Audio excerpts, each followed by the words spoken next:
Olá, queridas irmãs. Estava dando uma olhadinha aqui no livro Nosso Lar, hoje o capítulo 39, o espírito da letra. Estamos retirando aquilo que André Luiz deixou por detrás da frase simples, com um ensinamento profundo ali contido. E se nós não pararmos com calma, nós não extrairemos toda essa riqueza. E cada capítulo é um portento de ensinamentos. Vimos no capítulo anterior, o caso Tobias, aquela situação estranha para muitos de nós ainda, na ligação afetiva que Tobias mantinha com a primeira esposa e com a segunda esposa. A primeira como aquela união de espírito e a segunda que lhe fora a companheira em segundas núpcias, numa união fraterna. Ambas moravam com Tobias no ambiente lá da cidade Nosso Lar. André Luiz achou tão interessante, achou tão estranho, achou tão difícil de entender, que no capítulo 39, ele dá uma procurada lá na casa do Lísias, onde tinha a senhora Laura, a quem ele recorria sempre para ouvi-la como um filho escuta sua mãe. Lembram-se? A dona Laura o adotou, abriu a sua casa para recolhê-lo, enquanto a mãe estava num plano superior, a mãe de André Luiz. Então agora, no dia seguinte, ele vai, depois que ele tem uma folguinha, ele vai até a casa de Lísias conversar com a dona Laura. Acompanhe o texto aí. O caso Tobias me impressionara profundamente. Aquela casa, puxa, construída em princípios novos de uma união fraterna, preocupava-me como assunto que me obsediava o pensamento. Afinal de contas, também ainda me sentia senhor do lar terrestre. Eu mesmo pensava na Zélia. Ai, a Zélia. Ai, será que essa Zélia vai arrumar um outro? E aí, o que vai ser de mim? Ele pensava e avaliava quão difícil para mim próprio seria estar na mesma situação. Teria coragem de proceder como Tobias, imitando a sua conduta? Admitia que não. Não ia dar, não. A meu ver, não seria capaz de aborrecer tanto a minha querida Zélia e jamais aceitaria tal imposição por parte da minha esposa. Não permitiria, não ficaria feliz com ela, colocando um outro no meu lugar. Então, aquelas observações da casa de Tobias torturavam-me o cérebro, porque André Luiz se colocava na posição. E se fosse eu, a minha esposa casasse com outro cara, como é que eu ia ter condições de ter este contato assim fraterno? Não conseguia encontrar esclarecimentos justos que me satisfizessem. Tão preocupado me senti que no outro dia, eu vou visitar a dona Laura. Aproveitei um momentinho de folga e corri lá, a hora que deu um suspiro lá no meu serviço.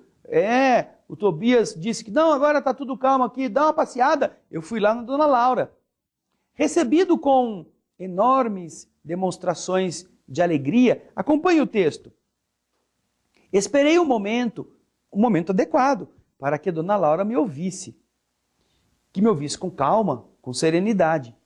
Depois que se ausentaram os jovens que estavam ali a caminho dos entretenimentos habituais, eu expus à dona Laura o problema que me apoquentava.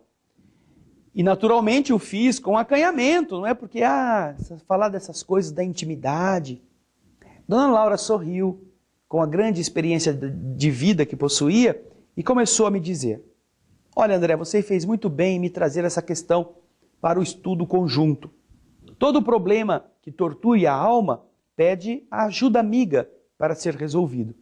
E depois de uma pequena pausa, disse com atenção: o caso Tobias é apenas um dos inumeráveis que conhecemos aqui e em outros núcleos espirituais que se caracterizam pelo pensamento elevado.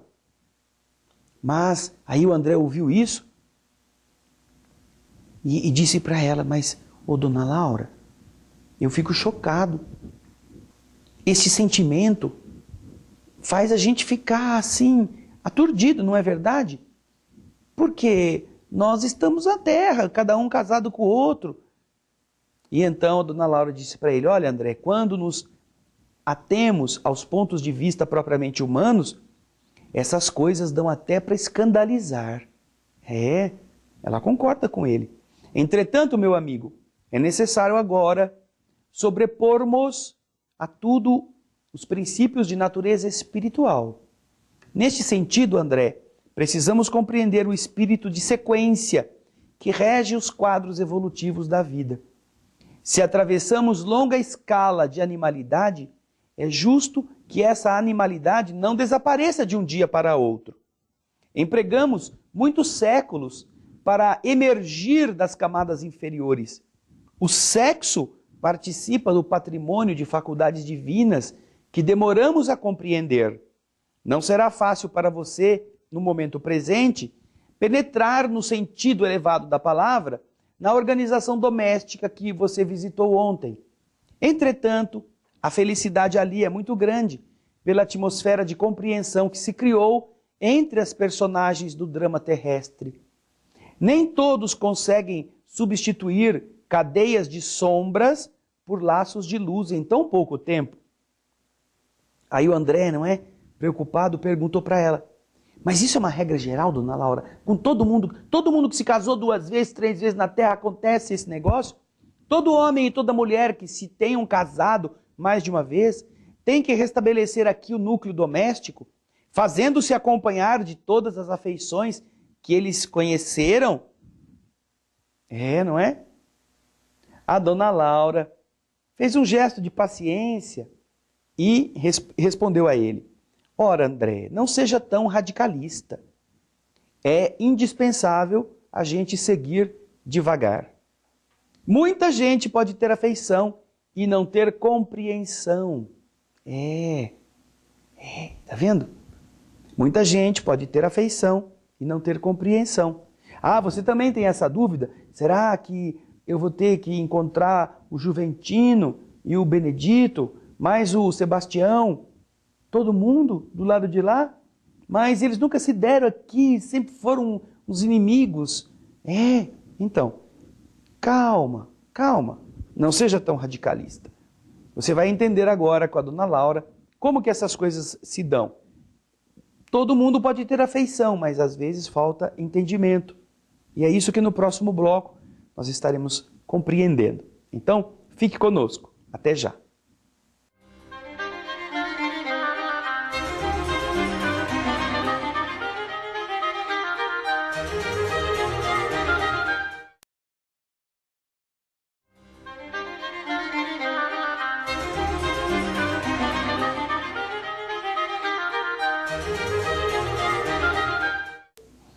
Estamos voltando com o capítulo 39, a preleção, a conversa com a dona Laura, que o André Luiz foi ter depois que ele ficou confuso, aturdido com aquilo que ele viu na casa do Tobias. O Tobias morando com 2 mulheres, no plano espiritual. No bom sentido da questão, porque naturalmente eles se respeitavam. Mas o André ficou acabrunhado. Por quê? Porque ele se colocou na posição: poxa, se a minha Zélia lá na terra se casa com outro, como vai ser aqui do lado de cá? Será que eu vou ter que fazer uma casa para que a Zélia venha e que o outro venha também? A gente tem que conviver todo mundo junto? Que confusão! Então ele foi até a dona Laura e perguntou: dona Laura, mas isso é uma regra geral, dona Laura? Ai, dona Laura, isso é uma regra geral, dona Laura. A gente vai ter que, todo homem, toda mulher vai ter, quando chegar aqui, que se casou mais de uma vez, tenho que restabelecer o núcleo que tinha na terra, fazendo-se acompanhar das afeições que eles haviam conhecido lá? Ai, que agonia o André devia estar passando, não é? Então, com muita paciência, a dona Laura respondeu: ora, André, não seja tão radicalista. É preciso ir devagar. Muita gente pode ter afeição e não ter compreensão. Não esqueça que nossas construções vibratórias são muito importantes, e são mais importantes que as da Terra. O caso Tobias é o caso da vitória da fraternidade real por parte das 3 almas interessadas na aquisição do entendimento. Quem não se adaptar à lei de fraternidade e de compreensão, logicamente não atravessará essas fronteiras. Não fará isto. As regiões obscuras do umbral estão cheias de entidades que não resistiram a semelhantes provas. Enquanto odiarem, assemelham-se a agulhas magnéticas sob os mais antagônicos influxos, sob as atrações mais conflitivas. Enquanto não entenderem a verdade, sofrerão o império da mentira e, consequentemente, não poderão penetrar as zonas de atividade superior. São incontáveis as criaturas que padecem longos anos sem qualquer alívio espiritual, simplesmente porque fugiram da fraternidade legítima. E então, assustado com isto, com essas revelações que a dona Laura lhe fala, ele quer saber, mas então, o que acontece? O que acontece? Se não são admitidas aos núcleos espirituais de aprendizado nobre, onde se localizarão as pobres almas em experiências desta ordem? Esses que não entendem, esses que são egoístas, esses que são ciumentos? E ela responde: depois de padecimentos verdadeiramente infernais pelas criações inferiores que inventam para si mesmas, estas almas vão fazer na experiência carnal o que não conseguiram realizar em ambiente estranho ao corpo terrestre, no mundo espiritual. A bondade divina lhes concede o esquecimento do passado, na organização física do planeta, e vão receber, nos laços da consanguinidade, aqueles de quem se afastaram deliberadamente pelo veneno do ódio ou da incompreensão. Daí se conclui a oportunidade, cada vez mais viva, da recomendação de Jesus, quando nos aconselha que imediatamente nos reconciliássemos com os adversários. Esta medida, antes de tudo, interessa a nós mesmos. Devemos observar esta conduta em nosso próprio proveito. Quem sabe valer-se do tempo, termina a experiência terrena, ainda que precise voltar aos círculos da carne, pode efetuar sublimes construções do espírito com relação à paz da consciência, regressando à matéria grosseira, suportando menor bagagem de preocupações. Vejam só, quantos ensinamentos. Se você não consegue sublimar-se com o perdão, com o entendimento, com a fraternidade, que era o que André queria saber, você vai ser encaminhado para a terra e vai ter que nascer como filho, ou vai ter que receber como filhos, ou vai ter que conviver como irmãos daqueles que você odiava, que você tomou como seus adversários ou suas adversárias. Esta é a maneira pela qual o antagonismo se transforma em afinidade. Convivendo agora junto, se não foi capaz de perdoar, por isso que Jesus fala para nós não guardarmos rancor, para apressarmos-nos e reorganizarmos-nos em relação a afinidades feridas. Há muitos espíritos que gastam séculos tentando desfazer animosidades e antipatias na existência terrestre e refazendo-as após a desencarnação. Vejam só, olha o que o texto fala novamente. Prestem atenção, frase por frase, palavra por palavra. Nós vamos ler de novo o texto. Há pessoas que gastam séculos tentando desfazer animosidades e antipatias na experiência terrestre e refazendo-as após a desencarnação. O problema do perdão com Jesus, meu caro André, é um problema sério. Não se resolve em conversas.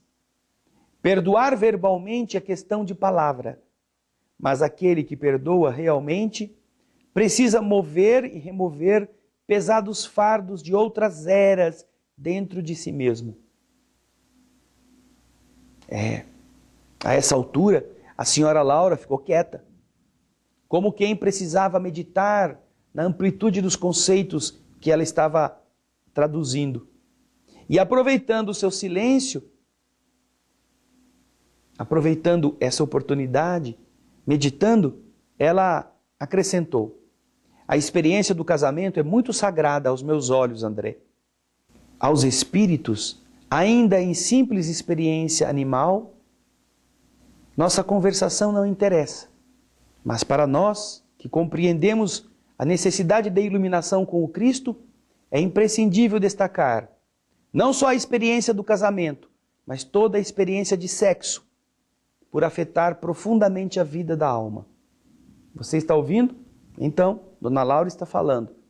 E é isto que nós queremos que você pense enquanto vamos fazer o nosso intervalo. A respeito da seriedade da união e, mais do que apenas a união formal, a intimidade das relações sexuais. Como isto é importante para o espírito.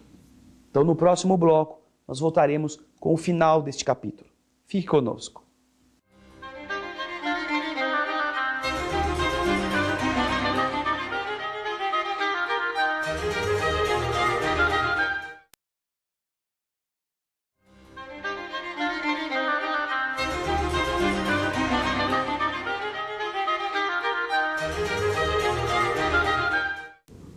Estamos voltando com o estudo do livro Nosso Lar, no capítulo 39, ouvindo a senhora Laura. André Luiz está preocupado com todas as coisas que ele já ouviu, que ele já aprendeu com o Tobias, e agora está ouvindo Dona Laura a respeito dessa necessidade de do lado de lá os espíritos se encontrarem. Se acontece com todo mundo, todos os que foram casados mais de uma vez na Terra têm estas necessidades.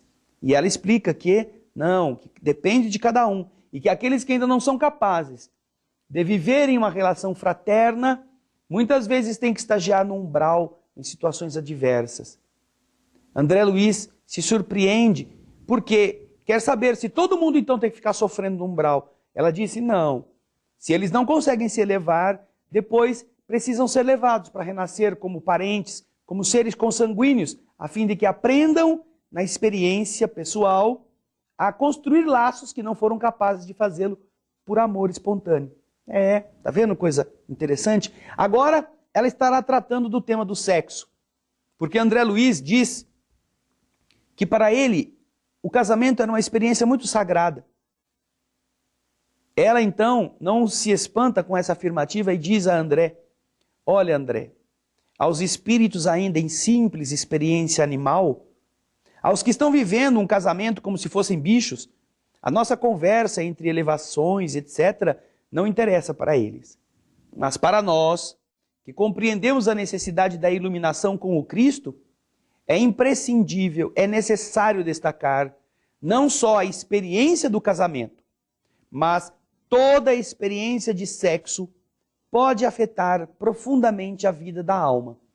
Afetar profundamente a vida da alma. André ouviu aquilo, ficou vermelho, porque lembrou do seu passado de homem comum. A mulher, diz o André, a mulher que ele teve, minha mulher, fora para mim um objeto sagrado, que eu sobrepunha a todas as afeições. No entanto, ao ouvir a mãe de Lísias, ocorriam-me à mente as palavras antigas do Velho Testamento. Não cobiçarás a casa do teu próximo, não cobiçarás a mulher do teu próximo, nem o seu servo, nem a sua serva, nem o seu jumento, nem o seu boi, nem coisa alguma que lhe pertença. Num instante, senti-me incapaz de prosseguir, estranhando o caso Tobias. A interlocutora, porém, percebeu minha perturbação íntima e continuou: onde o esforço de consertar é tarefa de quase todos, deve haver lugar para muita compreensão e muito respeito à misericórdia divina, que nos oferece tantos caminhos para retificações justas. André, toda a experiência sexual da criatura que já recebeu alguma luz do Espírito é acontecimento de enorme importância para si mesma. É por isso que o entendimento fraterno precede, vem antes a qualquer trabalho verdadeiramente salvacionista. Você quer salvar os outros? Quer salvar? Quer reerguer as pessoas? Compreenda-as primeiro. Veja a frase. Volte aí. Volte no seu livro. É por isso que o entendimento fraterno, você precisa entender primeiro. Quer salvar os outros? Tem que entender primeiro. E vai ver como isto antecede qualquer trabalho verdadeiramente salvacionista. Se você não entender quem você está querendo salvar, não vai conseguir ajudá-lo. Ainda há pouco tempo, ouvi um grande instrutor no Ministério da Elevação assegurar que, se pudesse, iria materializar-se nos planos carnais a fim de dizer aos religiosos em geral que toda caridade, para ser divina, precisa apoiar-se na fraternidade. Nessa altura, a dona da casa convidou-me a visitar Heloísa, ainda recolhida ao interior doméstico, dando a entender que não desejava explanar outras minudências sobre o assunto. E depois de verificar as melhoras crescentes da jovem recém-chegada do planeta, voltei às câmaras de retificação, mergulhando em profundas cogitações. Agora, não mais me preocupava a situação de Tobias, nem as atitudes de Hilda e Luciana. Impressionava-me, sim, a imponente questão da fraternidade humana. E esta é a questão que vai nos perseguir por todos os nossos caminhos, por todos os períodos evolutivos. Não adianta falar do bem. Não adianta fazer o bem. Se nada disso nascer do bem que a gente possua, isto ainda é apenas um arremedo. É apenas o começo. É apenas um esforço tênue. O primeiro clarão de uma madrugada. Não é a madrugada. Salvar os outros antes é compreendê-los. Há pessoas que não precisam tanto de um prato de comida quando precisam de um olhar amistoso, quando precisam de um elogio, quanto precisam de um carinho. E não falamos do carinho físico, do carinho sexual, da atenção, da consideração. É isto que este mentor quis dizer quando pensava se fosse possível reencarnar ou materializar-se na Terra e dizer que não existe caridade sem base na fraternidade. É a fraternidade que deve nortear, não é dar coisa, não é encher barriga, não é tirar da rua apenas. É ser fraterno, é entender, é ouvir, é dar chance, é compreender as quedas. Há pessoas que deixam de fazer o bem porque encontram o necessitado embriagado e não o compreendem. Porque o necessitado lhe contou uma mentira e isto o ofendeu profundamente, ele quer fazer o bem e o cara está mentindo. Ora, é preciso entender as dificuldades e as necessidades dos nossos semelhantes. Porque se Jesus fosse vir à Terra somente quando nós fôssemos honestos, até hoje estaríamos esperando por ele, não é? Em matéria de afeto, isto envolve muito mais profundamente do que simplesmente o sexo. O afeto, a compreensão, o respeito que nós devemos dar a todas as pessoas deve nortear a maneira pela qual nós nos transitamos, nós caminhamos entre os que estão ao nosso lado.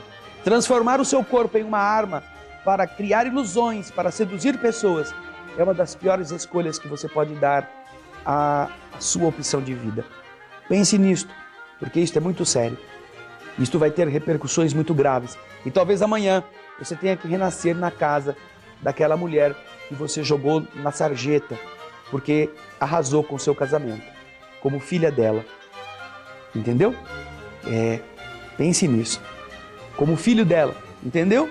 Pense nisso. Nós somos responsáveis por todos os atos. Obrigado pelo seu carinho, obrigado pela sua atenção. Envie nos seus e-mails sugerindo as suas dúvidas, procurando nos ajudar na realização do programa e esperamos que o livro Nosso Lar seja seu livro de cabeceira, meditando em cada uma dessas frases. O Espírito da Letra espera por você na próxima semana. Muito obrigado e muita paz.